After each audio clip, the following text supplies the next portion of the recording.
Windsors Country Mornings with Cordell.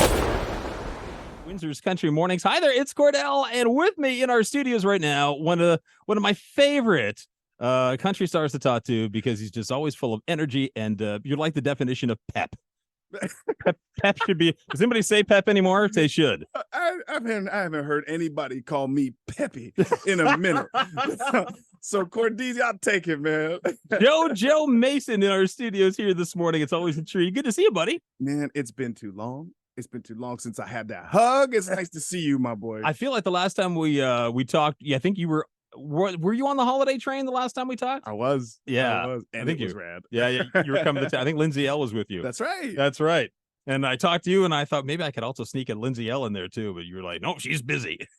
And busy she was, man. She's like the main event of that whole thing. It was wild, dude. She's cool as hell. You have any plans to do that kind of thing again? Hop on the train, come on down again? Man, I always got a plan to do it. It's a matter if we get the phone call or not. The best thing about it is just being able to go and see the look on all the kids' faces when the doors come down. You know what I mean? It's Christmas time. That's what it's all about. Yeah. Giving back and raising money for the good stuff. You were a hockey player back in the day, right? I was, yeah. And so what's your team? Who do you follow? I'm an Avalanche fan. Oh, you're an Avalanche fan. Colorado Avalanche fan. Really? Everybody in Vancouver give me crap for it because I live there, but I'm not a fan. I'm not. I'm a Colorado Avalanche to the day I die. How did you become an Avalanche fan? From Saskatchewan. Oh, of course. Yeah. That makes sense. We're in the middle of nowhere. So I got to pick and choose. That's My first video game, NHL 95, was the blue team, the Quebec Nordiques, and then I followed them after that. I just love the blue team. So how do you feel? Would you want to chime in on another weekend of frustration and anxiety for Leafs Nation? Any thoughts? I mean, I'm about to lose some followers on this one. There's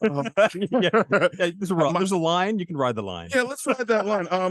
The Dallas Cowboys of the NHL. I don't know if I need to elaborate or if that is enough said, but it's not good, and I'm sorry for you guys. Yeah, it's tough to watch. It was a tough week. It's tough. It's tough whether they win or they lose, depending on if you're a fan of the team.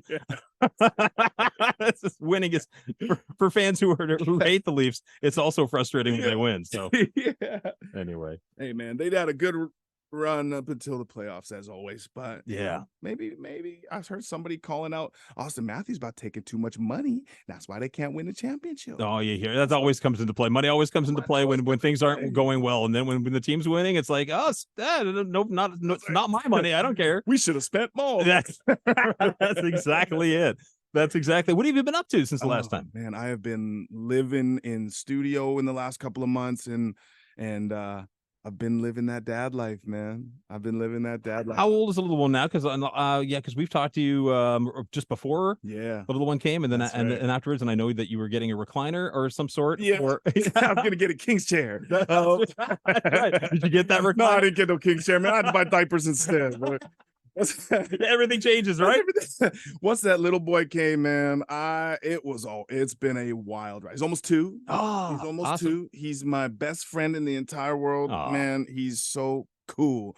And now he's at the point where he just don't stop talking. He doesn't say anything of value. Where he gets that from? Well, I mean, I get reminded where he gets it from all the time.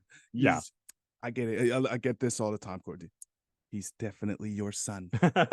He's definitely your And does he got the pipes? Can he sing? Is he Man, I don't know, but I know he doesn't shut up. I know once my boy gets on a roll, he just goes. And you sing to him? Yeah. Yeah, we drum, we play music. He's obviously not as talented as me. Give it some time. Give it some time, you know. He'll get there. But he's good, man. He's the coolest little guy. And I've been living that dad life, man. But happy to be back out. Yeah, it's good to see you. It's nice to see you too. One of the reasons we're really excited to have you in us today is we have your new song. We got your new single. What you think? I love it. But we're gonna let everybody else be the judge. I want to play it right now, if that's okay. Please do. And then we're gonna talk to you about it. Let's go. Find out what the song's all about. All right, here it is. You want to introduce it? This is my new single, Bottom Shelf. It's your man Jojo Mason on Windsor Country. That is new Jojo Mason. It's called Bottom Shelf, and we have Jojo in our studios right now, spending some time with us here this morning on Windsors Country Mornings.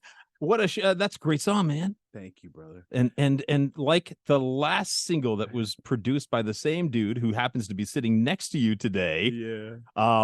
It's a little bit of a different sound for you. Yeah. Yeah. And so what went into your thinking here when and this whole process, or at least, what resulted in this different sound in a loose sort of way? I think, man, as an artist, you always want to be developing and evolving and trying new things. And when I asked Ryan Stead, he's my tour manager, my guitar player, my band leader, and now producer, also BFF. When I get in the studio with somebody like him, he listens to my ideas. He takes everything that I say into account in the production side of things, and I've never had that before. So it allows me to feel confident when I'm trying to, articulate some things that I may not be able to articulate properly. Right. And it's just the creative door that I feel like has been unlocked because of has just been such a ride, dude. It's been such a cool experience, and I love this side of the work too now. And that's awesome. I never had a chance to do that. So this is all this has more of me in it than anything else. And I'm just so damn proud of this one. Story. I said the deep. What's the story behind the song that we just played, Bottom Shelf? So for me, and you know this better than anybody, is music's all about being able to connect. Music's all about being able to relate to somebody. And this one, melodically, lyrically, it hit me in my soul, and I needed to have it. So one of my good friends, Pete, down in Nashville, wrote this one, sent it to me, and I begged. I said, Petey, I got to have it. He said, man, let me see if I can do some work. So he did. I did. We finally locked it in, and I brought it to Ryan. And funny enough, there's a part in the song. As soon as it came on for the first time, Ryan had a tear in his eye, man. It was he was crying like a little baby. I was like, oh my God, dude. But that's the best thing about music, man. It makes you feel something. That's what it should. Right? It better. One way or the other, good or bad, it better make you feel something. That's right. And so I feel like with Bottom Shelf, man, when I first heard it, it made me feel all types of things. I was able to relate to the song. Mm-hmm. The pictures lyrically that it painted was just exquisite. It was so vivid. So I'm stoked that I got this one, and we got to put our spin on it. We got to put our flavor on it. And we're going to play it again at 12 and 7 o'clock today on the Time Traveling Donkey. And then we'll play it again this weekend and let everybody hear it on the countdown. Good to see you, buddy. Always good. It's always a treat. It's like when Jojo Mason walks in the room, that it's like coffee on legs. I appreciate that. Daddy having a couple of these coffees right now. That's right. Keep it going, baby. That's right. All right, brother. Good to see you, man. Love you, brother. Be safe. It is 7:21. It's Windsors Country Mornings with Cordell. Weekdays 5:30 to 10 on Windsors Country.